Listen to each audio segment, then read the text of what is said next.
이 시간에는 주서택 목사님과 김선아 사모님의 책, 내 마음속에 울고 있는 내가 있어요를 소개해 드리겠습니다. 책 제목, 내 마음속에 울고 있는 내가 있어요. 저작, 주서택 김선아. 출판사, 숲이 나무에게. 하나님은 과연 계시는가? 하나님은 과연 나에게 관심이 있으신가?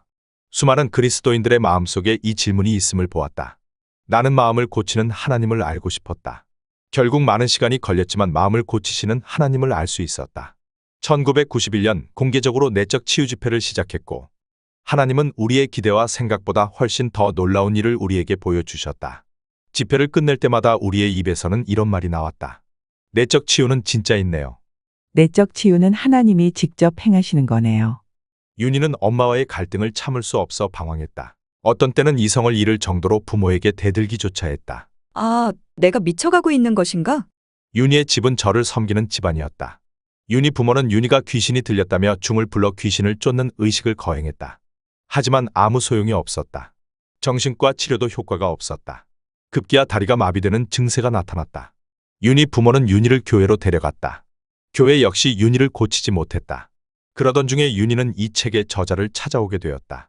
윤희가 말했다. 내 마음속에는 울고 있는 내가 있어요. 왼쪽 가슴에요. 밑에 하반신은 보이지 않는데 머리는 길게 늘어뜨리고 검은 옷을 입고 얼굴은 핏기도 없이 창백해져서 울고 있는데 내가 왜 울고 있는지 나도 모르겠어요. 밖에 얼굴은 항상 이렇게 웃고 있지만 내 왼쪽 가슴에 있는 나는 너무 슬퍼서 한없이 울고 있어요. 이렇게 울다가 결국 죽을 것 같은데 도대체 어떻게 해야 할지 모르겠어요. 윤희는 그 다음 주간의 내적 치유 세미나에 참석했다. 세미나 둘째 날, 작은 그룹으로 모여 강의 내용에 대해 서로 토의하는 시간이었다. 한 어머니가 깨달은 것을 말했는데 그때 윤희는 자신을 이해하는 실마리를 찾게 되었다. 그 어머니의 이야기는 자기 딸과의 관계에 대한 것이었다. 그녀의 딸 역시 윤희처럼 귀신 들린 것과 같은 행동을 해서 기도를 받아보았지만 허사였다. 그러던 중에 세미나에 참석하게 되었다. 그 어머니는 어릴 때 자신의 어머니에게 심하게 맞은 것 때문에 어머니와의 관계가 끊어지게 되었다.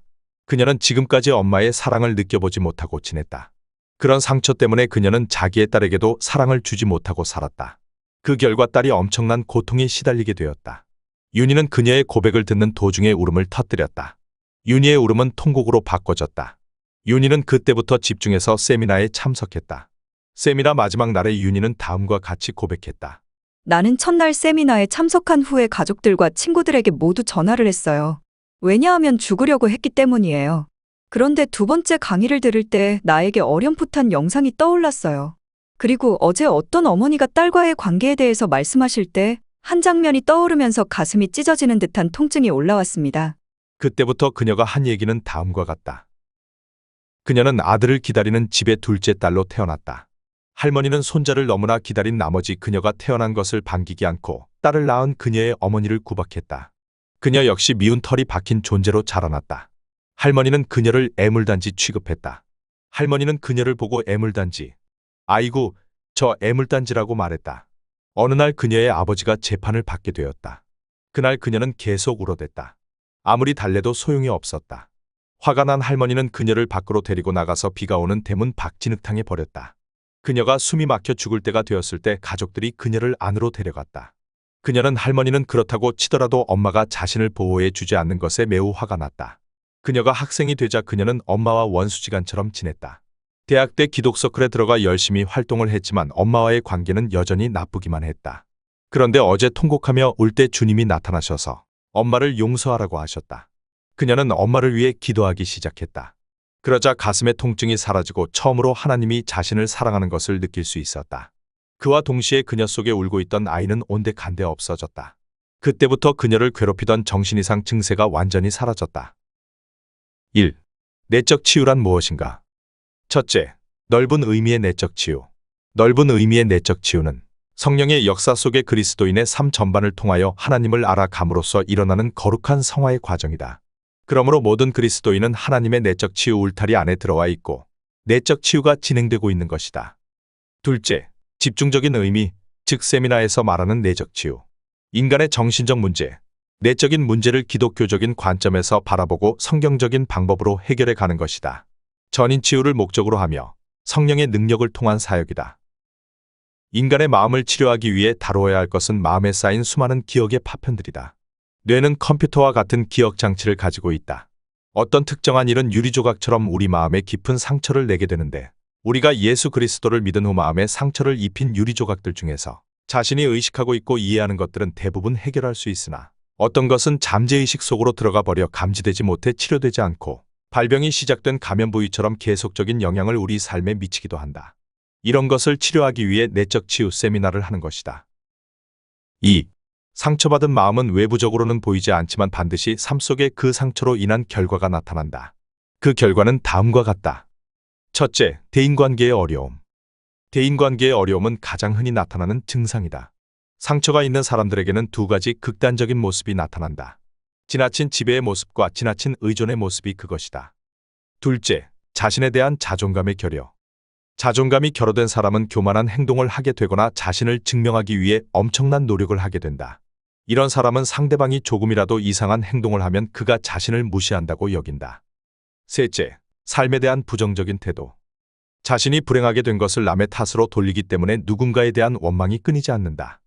넷째, 우울증과 강박적인 사고방식. 이유 없이 아무것도 할 수 없는 무기력한 상태를 느낀다. 어떤 경우에는 강박관념의 포로가 된다. 죄책감이 우울증과 강박관념을 가져오는 주범이다. 다섯째, 하나님의 사랑에 대한 확신 결여. 입으로는 하나님의 사랑을 말할 수 있지만 마음속으로는 하나님을 부정적으로 생각한다. 하나님을 자신과 사람들에게 고통을 주는 분으로 인식한다. 3. 마음의 상처를 입힌 고통스런 기억의 축적은 잘못된 성격을 형성시킨다. 현재 우리의 성격은 그동안 우리가 경험하고 체험하여 우리에게 끼진 영향들이다. 사람들은 흔히 성격은 고칠 수 없다고 하지만 성격과 기질을 구분해야 한다. 기질은 하나님이 주신 것이므로 고칠 수 없지만 성격은 후천적으로 주어진 것이므로 고칠 수 있다. 잘못된 성격은 자신의 책임이다.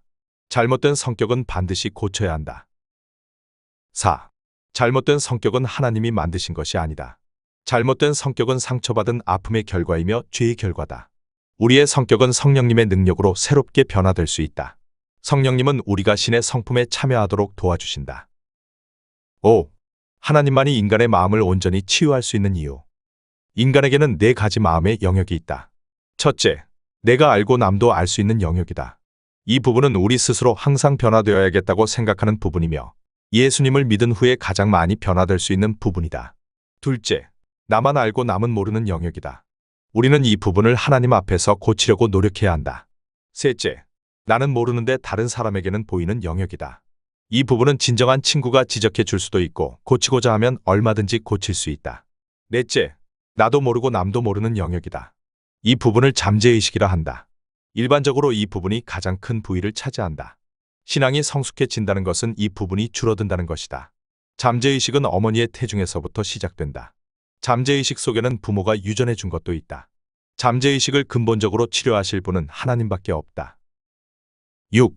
예수님은 우리의 내면의 상처가 치료되기를 간절히 원하신다. 7. 치유를 받으려면 성령님께 순종해야 한다. 지금도 생명나무와 선악과의 싸움이 있다. 1. 사람들이 말하는 안다는 개념은 두 가지다. 하나는 관계 속의 체험적인 것이고 다른 하나는 머릿속의 지식적인 것이다. 2. 신앙의 성장과 인격의 변화는 지식이 아니라 관계의 힘에서 온다. 3. 속사람은 지식이 필요한 것이 아니라 관계가 먼저 필요하다. 관계가 이루어질 때 지식은 채워질 수밖에 없다. 4. 그러나 우리의 사고는 모든 것을 알아가는 척도를 관계가 아닌 지식으로 입증시키려 한다. 5. 관계가 아닌 지식으로 모든 것을 알아가려는 태도는 인간의 타락 이후에 인간 안에서 굳어진 습관이다. 6. 하나님의 도우심이 없는 한 우리 스스로는 우리의 지식이 머리에 속했는지 관계 속에서 나왔는지를 분별하기 어렵다. 7. 하나님은 우리가 단지 하나님에 대한 정보를 가진 자가 아니라 주님을 인격적으로 영접한 후 관계를 통하여 하나님을 알아가는 자들이 되기를 원하신다. 8. 하나님에 관한 지식, 즉 정보는 하나님과 관계를 이루는데 사용될 수 있다. 하지만 성령님의 도움심이 없는 지식은 다만 정보로 머물 수밖에 없다. 정보로 머물러 있는 성경적인 지식들은 내면의 성장에 영향을 미치지 못한다. 관계로부터 오는 것이 아닌 하나님에 관한 지식이 우리를 이끌어갈 때 나타나는 삶의 특징들.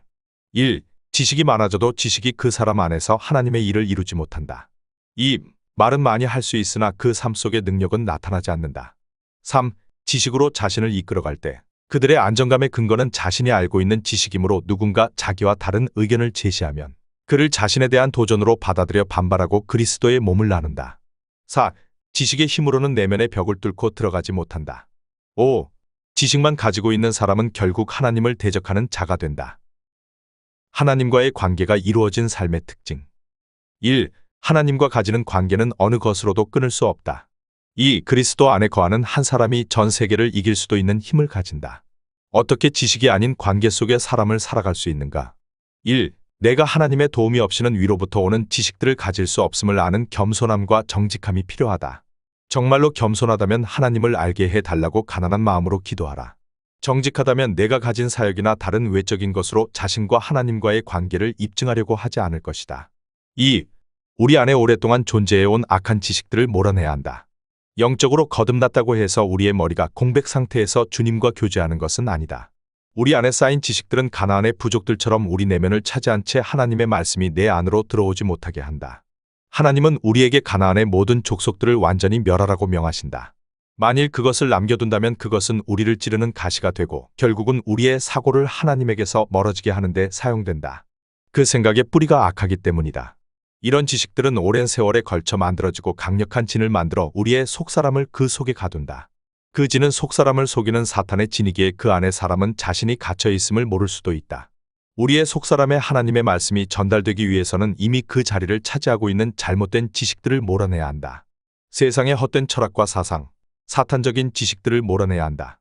이 지식이 드러나게 해달라고 기도해야 한다.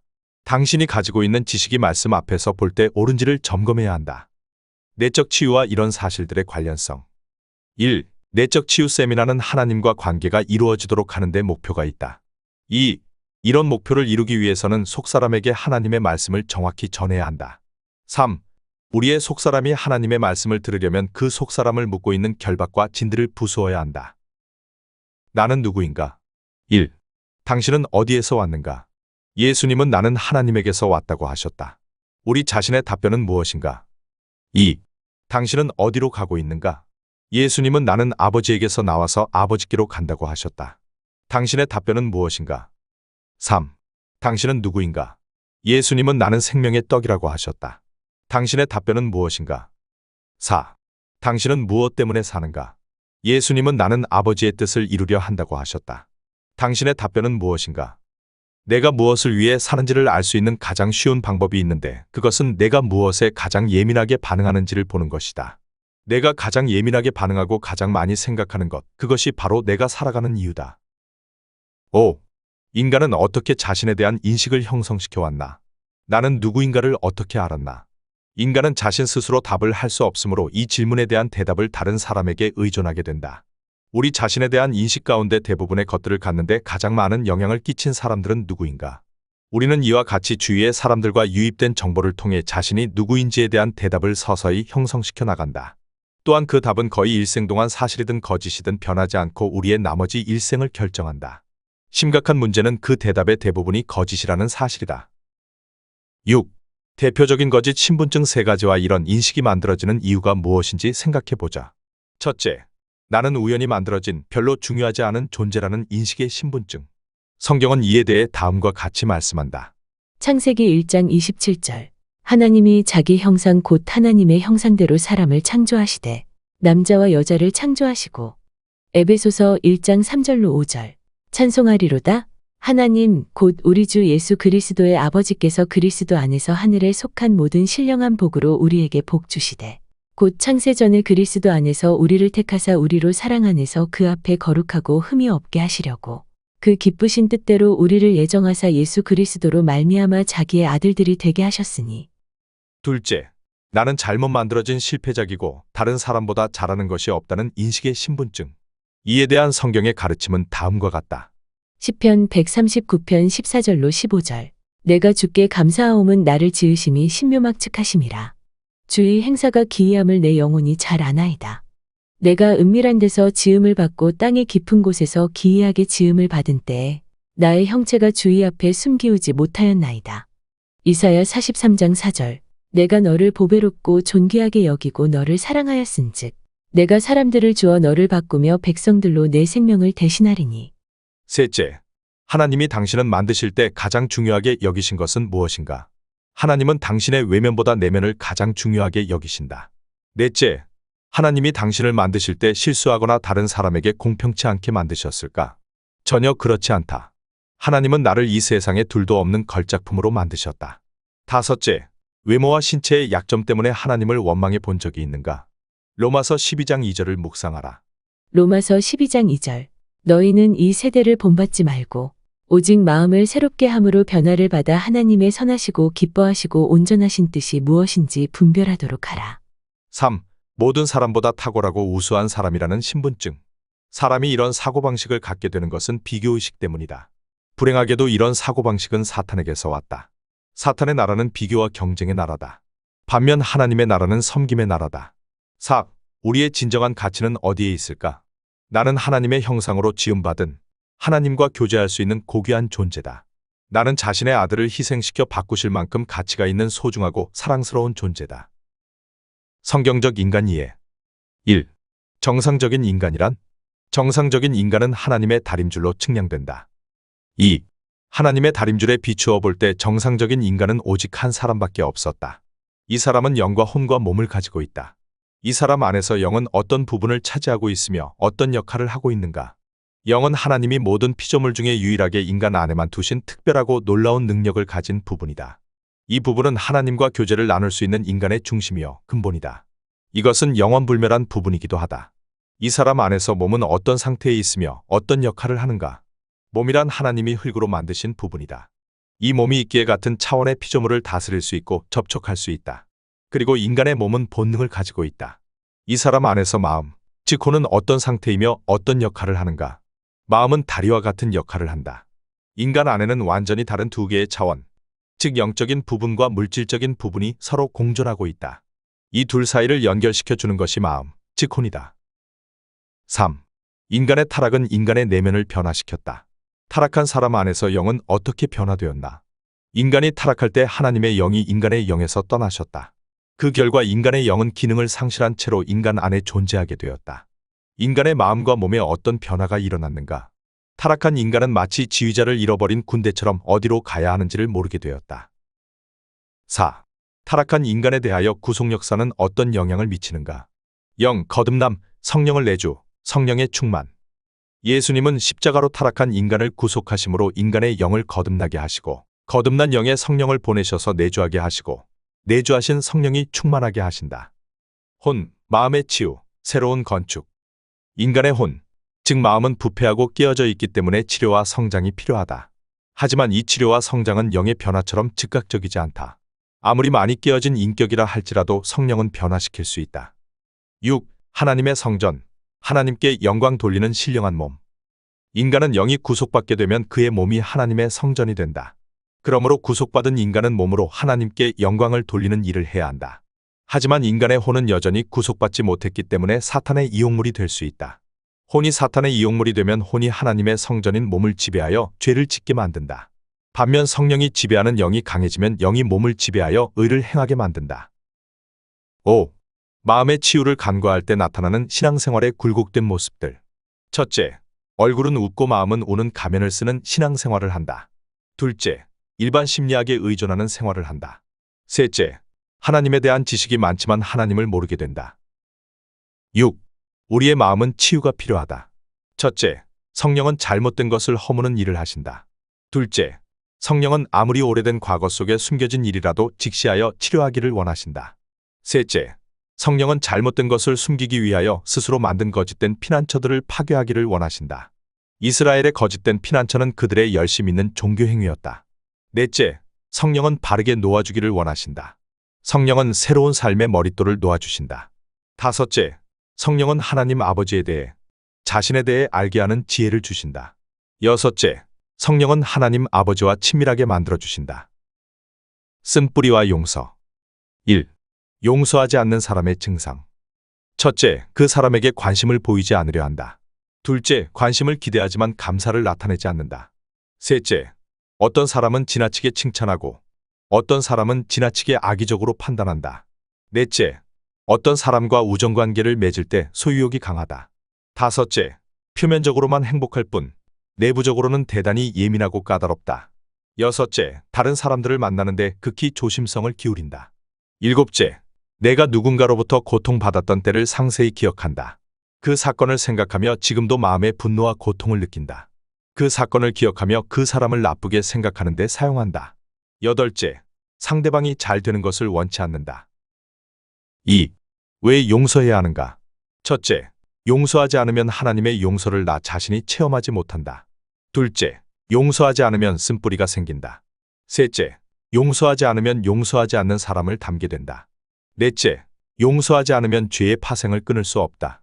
다섯째, 용서하지 않으면 하나님과의 교제가 끊어져서 교회를 파괴한다. 여섯째, 용서하지 않으면 쓴뿌리가 자라면 주님이 주신 은사를 개발하지 못한다. 일곱째, 용서하지 않으면 성령의 열매를 맺을 수 없다. 3. 하나님이 말씀하시는 용서. 첫째, 용서란 상대방의 잘못을 눈감아 주는 것이 아니다. 둘째, 잘못 행한 자의 심리를 분석해 이해하는 것은 용서가 아니다. 셋째, 상대의 잘못은 자신의 탓으로 돌리는 것은 용서가 아니다. 4. 용서란 어떻게 하는 것인가? 첫째, 상대에 의해 우리 자신에게 가해진 구체적이고 명확한 잘못을 직시한다. 둘째, 상대 때문에 우리 마음에 생긴 상처와 고통을 직시한다. 셋째, 상처받은 우리 마음의 분노를 직시하고 인정한다. 넷째, 십자가의 용서와 사랑을 생각하며 그 십자가 앞에서 상대방의 잘못된 행동을 용서하겠다고 의지적으로 선택하고 고백한다. 다섯째, 판과 판단을 주님께 맡기고 그를 용서하겠다고 입으로 시인한다.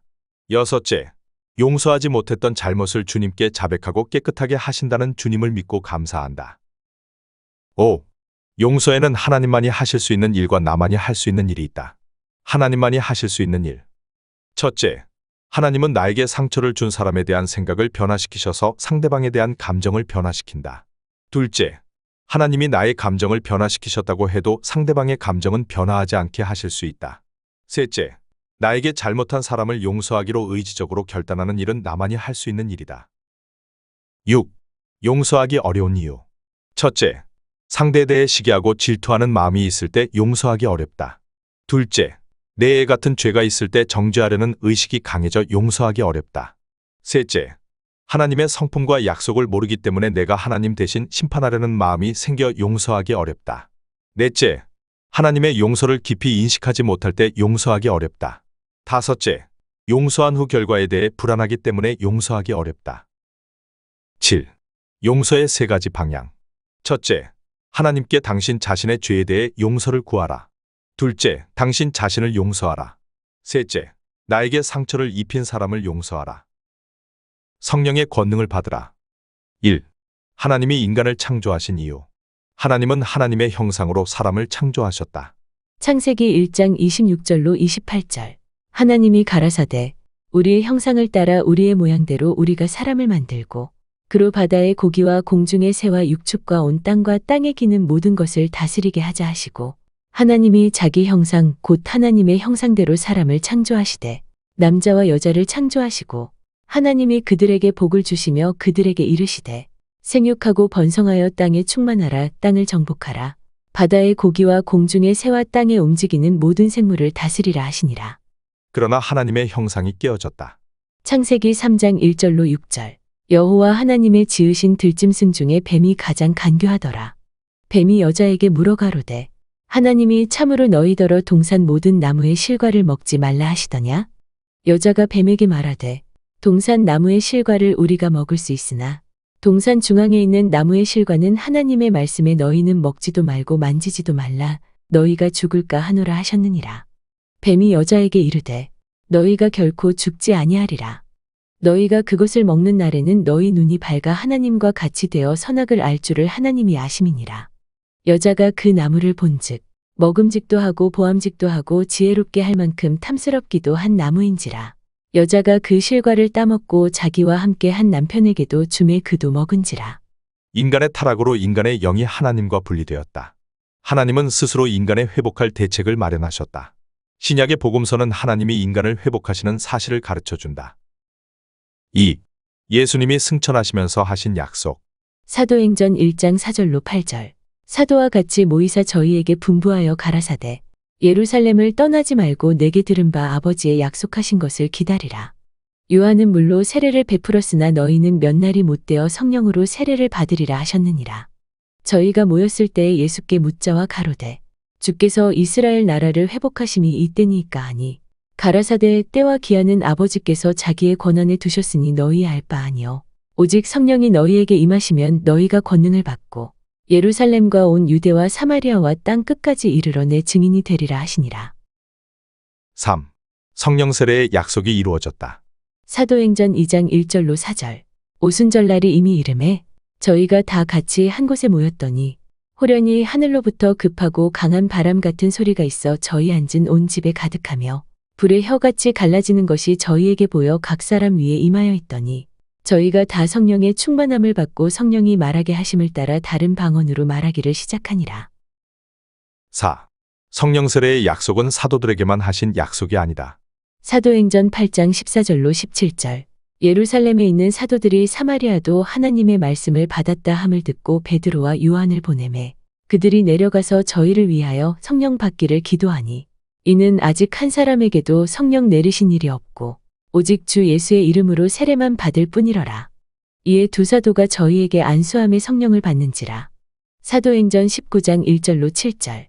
아볼로가 고린도에 있을 때에 바울이 윗 지방으로 다녀 에베소에 와서 어떤 제자들을 만나 가로되 너희가 믿을 때에 성령을 받았느냐? 가로되 아니라 우리는 성령이 있음도 듣지 못하였노라.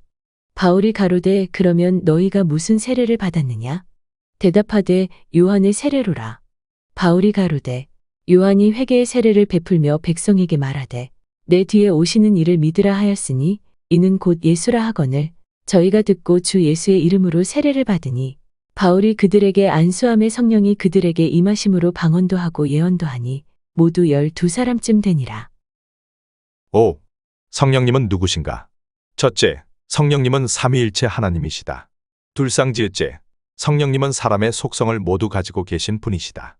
셋째, 성령님은 무한한 지성, 감정, 의지를 가지신 분이시다. 6. 그리스도인은 왜 성령 세례를 받고 성령 충만해야 하는가?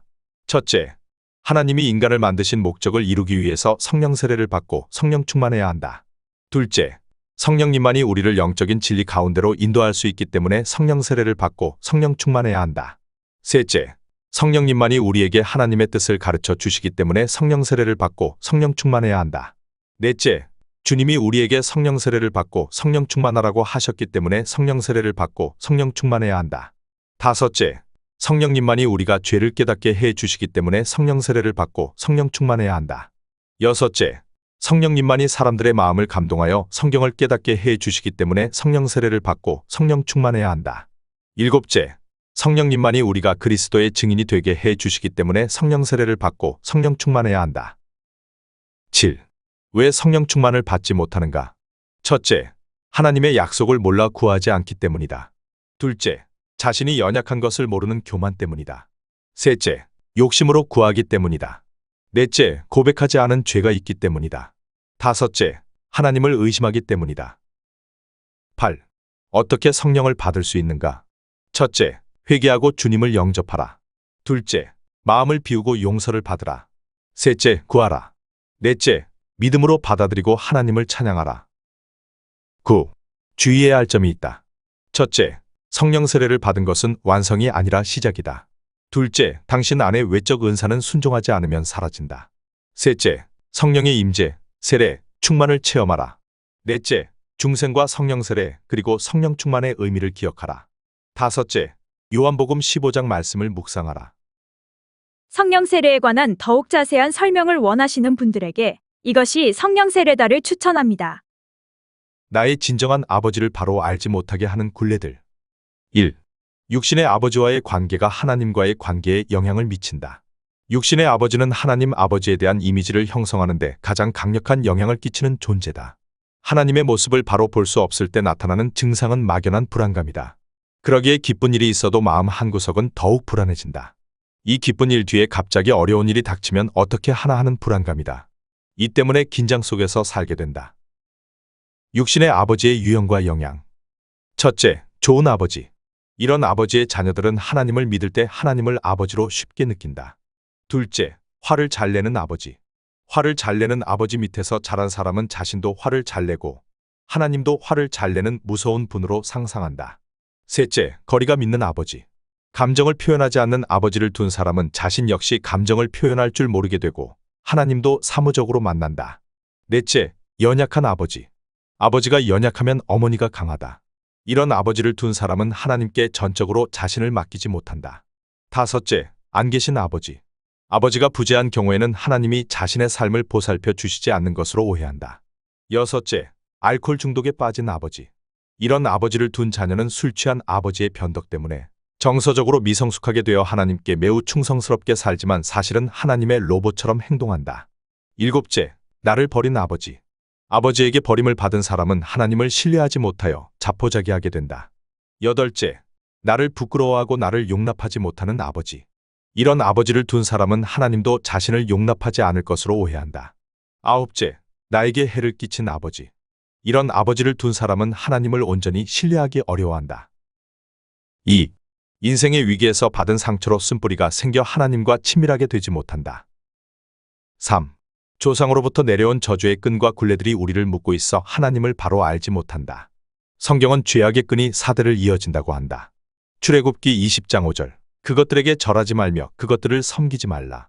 나 여호와 너의 하나님은 질투하는 하나님인즉 나를 미워하는 자의 죄를 갚되 아비로부터 아들에게로 3, 4대까지 이르게 하거니와. 성경은 죄악의 끈이 사대를 이어지는 것을 가르치는 것은 물론 조상이 물려준 큰 죄악의 끈을 끊지 않는 사람에게 그 끈이 더욱 오랜 세월 동안 이어지는 것도 가르칩니다. 신명기 28장 45절로 46절. 내가 내 하나님 여호와의 말씀을 청종하지 아니하고 내게 명령하신 그의 명령과 규례를 지키지 아니하므로 이 모든 저주가 내게 와서 너를 따르고 내게 이르러 마침내 너를 멸하리니 이 모든 저주가 너와 내 자손에게 영원히 있어서 표징과 훈계가 되리라. 조상이 물려준 죄악의 끈이 후손에게 이어지는 것을 가계저주라 합니다. 가계저주에 관한 자세한 설명은 이것이 전인치유다를 참조하시기 바랍니다. 4. 모태에서 받은 상처가 나의 굴레가 될 수 있다. 5. 이런 문제들을 올바르게 해결치 못하게 하는 거짓된 사고방식들. 첫째, 예수를 믿고 거듭나면 지나간 모든 것들은 현재의 삶에 아무런 영향을 주지 않을 것이라는 생각. 둘째, 정서적 장벽과 성격적 장애들이 신앙생활과 성경적 지식이 쌓여가면 자연히 없어질 것이라는 생각. 셋째, 부모가 우리의 삶에 부정적 영향을 끼친 존재라는 사실을 인정하는 것이 죄스럽다는 생각. 넷째, 우리의 지난 시절을 생각하는 것은 부모에게 나의 죄에 대한 책임을 돌리는 행위라는 생각. 다섯째, 부모와 나의 어린 시절의 가정 문제를 말하는 것은 나의 체면을 손상시키고 나의 자부심을 손상시킨다는 생각. 6. 우리를 자유케 하는 진리의 사고방식은 무엇인가? 부모를 바르게 진단하는 것은 부모를 배반하거나 부모에게 욕을 돌리기 위함이 아니다. 부모를 사랑하는 것은 죄악을 용서하는 것이지 은폐하는 것이 아니다. 성령께서 우리의 부모가 어떤 사람이었는지 뒤돌아보게 하시는 것은 잘못을 캐려는 것이 아니라 우리 자신이 누구인지 알게 하기 위해서다. 7. 어떻게 문제를 해결할 수 있는가? 첫째, 나와 부모와의 관계에 문제가 있어 하나님을 경험하기 어렵다는 것은 받아들이라. 둘째, 자신 안에 있는 하나님에 대한 숨겨진 인상이 무엇인지, 그리고 왜 그런 인상을 갖게 되었는지 하나님께 여쭈어라. 셋째, 깨닫게 된 점을 놓치지 말고 붙잡아 하나님께 말씀드려라. 넷째, 부모에게서 받은 상처와 아픔들이 있다면 부모를 용서하고 사랑한다고 고백하라. 세상에 계시지 않는 부모라도 용서하고 사랑을 고백하라. 다섯째, 조상들로부터 온 굴레에 대해 예수의 이름으로 담대히 끊어서 더 이상 자녀들에게 유전시키지 않도록 기도하라. 성령의 능력으로 기도하라. 예수의 이름은 창조와 기적을 일으킨다. 내 마음에서 이루어지고 있는 영적 전쟁. 1. 그리스도인은 영적 전쟁터에 있다. 에베소서 6장 10절로 17절. 종말로 너희가 주 안에서와 그 힘의 능력으로 강건하여지고 마귀의 괴계를 능히 대적하기 위하여 하나님의 전신갑주를 입으라. 우리의 씨름은 혈과 육에 대한 것이 아니요 정사와 권세와 이 어두움의 세상 주관자들과 하늘에 있는 악의 영들에게 대함이라. 그러므로 하나님의 전신갑주를 취하라. 이는 악한 날에 너희가 능히 대적하고 모든 일을 행한 후에 서기 위함이라. 그런즉 서서 진리로 너희 허리띠를 띠고 의의 흉배를 붙이고 평안의 복음에 예비한 것으로 신을 신고 모든 것 위에 믿음의 방패를 가지고 이로써 능히 악한 자의 모든 화전을 소멸하고 구원의 투구와 성령의 검 곧 하나님의 말씀을 가지라. 2. 영적 전쟁에 대한 극단적 두 가지 태도. 첫째, 지나친 부정. 내가 마귀에게 관심이 없으니 마귀도 나에게 관심이 없을 것이라고 오해한다. 이런 사람들은 귀신을 쫓아내는 사역을 혐오스럽게 생각하기까지 한다. 둘째, 지나친 관심. 나에게 일어나는 모든 것을 귀신의 탓으로 생각한다. 3. 영적 전쟁에 대한 바른 태도. 어떤 현상이 마귀의 것인지를 성경을 통해 분석하고 하나님께 여쭈어 확인해야 한다. 4. 사탄의 정체. 첫째, 사탄은 타락한 천사다. 둘째, 사탄은 교만하여 타락했다. 셋째, 사탄은 거짓말쟁이다. 넷째, 사탄은 인간을 괴롭히는 것을 목표한다. 다섯째, 사탄은 세상의 임금이다. 5. 우리 안에서 행해지는 싸움터. 첫째, 생각의 싸움터. 악한 영이 나쁜 생각을 넣어준다. 둘째, 감정의 싸움터. 악한 영이 나쁜 감정을 일으킨다. 셋째, 입술의 싸움터. 악한 영이 나쁜 말을 하게 한다. 악령은 우리에게 저주의 말, 나쁜 제안, 잘못된 상상에서 나온 말을 하게 한다. 6. 사탄은 물리칠 수 있는 법적 근거. 첫째, 나의 권위는 예수님께서 나를 위해 행하신 일에 기반을 둔다. 골로새서 1장 13절로 14절. 그가 우리를 흑암의 권세에서 건져내사 그의 사랑의 아들의 나라로 옮기셨으니 그 아들 안에서 우리가 구속 곧 죄 사함을 얻었도다. 둘째, 예수님이 나에게 사탄을 대적할 권세를 주셨다. 누가복음 10장 19절. 내가 너희에게 뱀과 전갈을 밟으며 원수의 모든 능력을 제어할 권세를 주었으니 너희를 해할 자가 결단코 없으리라. 셋째, 마귀의 존재는 인정하되 마귀의 능력을 부정하라. 빛이 임하는 곳에 어둠은 물러가게 되어 있다. 7. 악한 영을 대적하는 방법. 첫째, 예수님의 이름과 예수님의 보혈을 사용하라. 둘째, 하나님의 말씀을 사용하라. 셋째, 성령의 능력을 사용하라. 치유가 성숙으로 이어지게 하려면 어떻게 해야 할까? 1. 생각의 길을 새롭게 만들어야 한다. 성령님의 도움을 받아 하나님이 기뻐하시는 생각을 하도록 해야 한다. 첫째, 나 자신이 잘못된 생각을 할 수 있음을 인정해야 한다. 둘째, 잘못된 생각들이 드러나야 한다. 대화를 통해서 잘못된 생각을 찾을 수 있다. 말씀에 비추면 잘못된 생각을 찾을 수 있다. 나쁜 생각들이 들어온 후에 어떤 영향을 받았는지를 분별한다. 셋째, 잘못된 생각을 고쳐야 한다. 2. 하나님께 기도할 때 감정을 하나님 앞에 솔직히 표현하라. 감정을 감추는 기도를 하면 자신의 아픔을 치료할 수 없다. 감정을 솔직하게 드러낼 때 치유가 일어난다. 3. 건전하지 않은 내면의 분석에 빠지지 않도록 조심하라. 첫째, 성령의 인도를 받지 않은 채로 내면만 분석하면 치유가 일어나지 않는다. 둘째, 자신의 감정적인 기쁨이나 안정을 누리려는 목적으로 나가면 치유 대신 분석에 빠진다. 셋째, 자기 탐구의 목적이 예수님과의 관계 개선이 아니라 자기의 의로움을 누리기 위함이면 치유 대신 분석에 빠진다. 넷째, 회개보다 위로만 찾으면 치유가 일어나지 않는다. 4. 다른 사람에게 관심을 갖고 사랑의 행동을 적극적으로 실천하라. 5. 성경을 통해 지혜의 근원이신 하나님에 대해 계속 배우라. 6. 어떤 문제가 치유되는 것을 경험했다면 속사람이 성장되는 문이 열린 것임을 기억하라. 치유에 관한 더욱 자세한 설명을 원하시는 분들에게 이것이 전인치유다를 추천합니다. 이 책은 교보문고, 생명의 말씀사, 가피플, 영풍문고, 알라딘, 지마켓, 옥션 등에서 구입하실 수 있습니다. 구독, 좋아요, 공유는 방송을 하는데 큰 힘이 됩니다. 시청해주셔서 감사드립니다.